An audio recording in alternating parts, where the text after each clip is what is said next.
रुके जी, रुके रुके रुके रुके, आप मेरे पास आएंगे, गाड़ी इधर ही लॉक कर दें और मेरे पास आए बस। ठीक है, यहाँ ठीक है, आए आप प्लीज, आगे आए जी।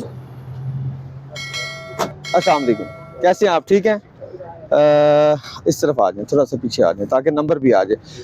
अपना लाइसेंस, आईडी कार्ड, कॉपी और परमिट, चारों डॉक्यूमेंट दिखाइएगा। ये आपने पंजाब कॉलेज का बच्चा बिठाया हुआ, कहाँ शिफ्ट लगाई हुई है आपने? नहीं, पिक एंड ड्रॉप जो है यहाँ से पंजाब कॉलेज के बच्चे लगाए रावलपिंडी के आपने।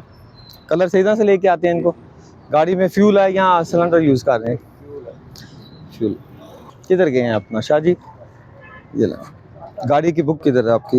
ये आगे फोटो कापी है, ओरिजिनल किधर है? ओरिजिनल घर क्यों रखी हुई है? सुबह जल्दी निकलते हैं। कितने बच्चे लगाए हुए हैं आपने? 7 है। अभी लाइसेंस जो है LTV क्यों नहीं करवाते हैं आप?